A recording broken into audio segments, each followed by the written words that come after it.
अब हम लोग देखते हैं प्लुत स्वर के बारे में। प्लुत स्वर को हम लोग बोलते हैं त्रिमात्रिक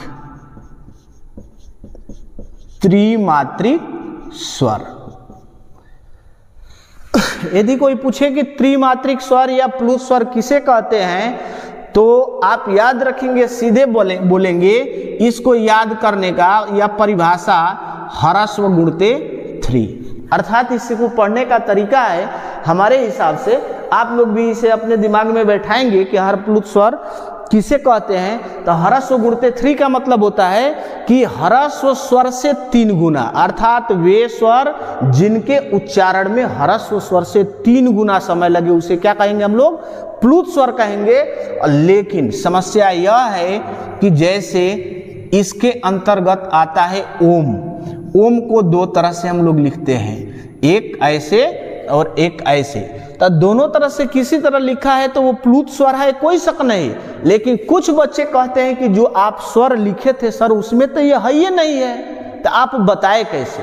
तो अब देखें, स्वर हम शुरू में ही बता दिए थे आप लोग कि स्वर किसे कहते हैं। तो वह ध्वनि जिसके उच्चारण में अन्य वर्ण की सहायता नहीं ली जाती उसे स्वर कहते हैं। तो देखिए, इसमें दिखता तो है, हमको दिख रहा है कि यहाँ पर म है और म व्यंजन है, उसके बाद भी यह स्वर क्यों है।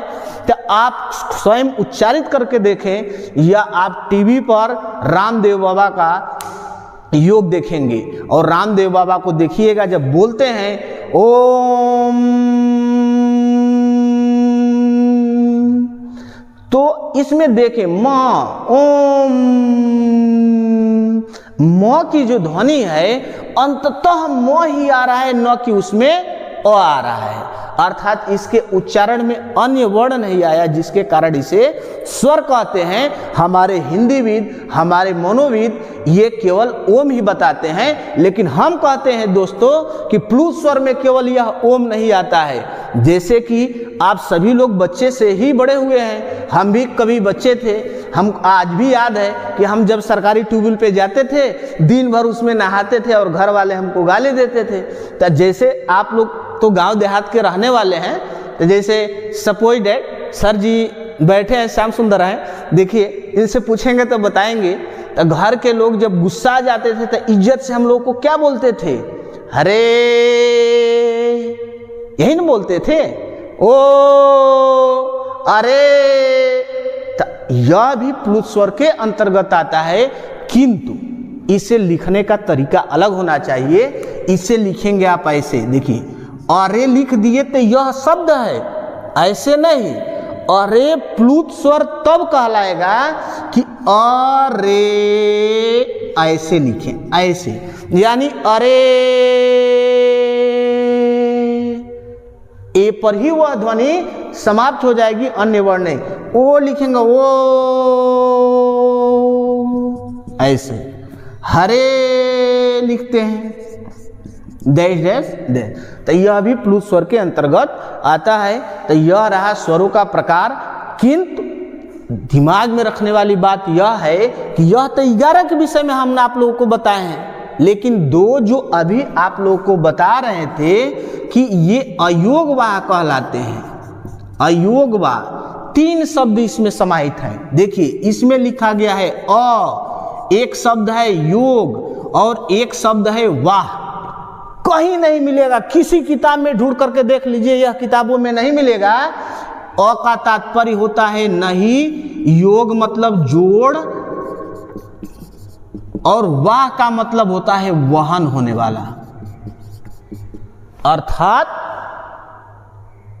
जोड़ के साथ वहन न होने वाला। अर्थात किसके साथ, तो अभी आप लोग इसके अंतर्गत पढ़े हैं अ और अंग और अह।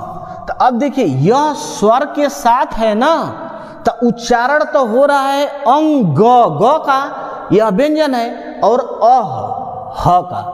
तो स्वर के साथ यह व्यंजन का उच्चारण हो रहा है, लेकिन स्वर के साथ वहन नहीं हो रहा है। इसी कारण से हम इसको बोलते हैं अयोगवाह।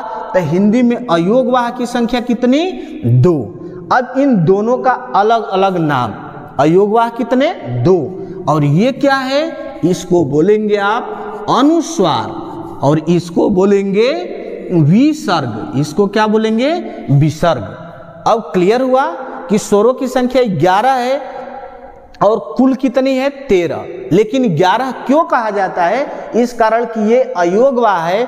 और परिवार, देखिए परिवार में यदि कोई लड़का थोड़ा उदंड है तो उसको परिवार से बाहर नहीं ना करते हैं। बोलिए, जैसे माँ बाप का कहना सामू नहीं मानते हैं तो परिवार से अलग तो है नहीं, परिवार में ही रहेंगे। सेम वही कंडीशन है कि अयोगवा केवल इस परिवार के रूल को फॉलो नहीं करते हैं। यह परिवार कहता है कि हम सेल्फ डिपेंड हैं, यानी हमारे उच्चारण में दूसरा कोई नहीं आना चाहिए।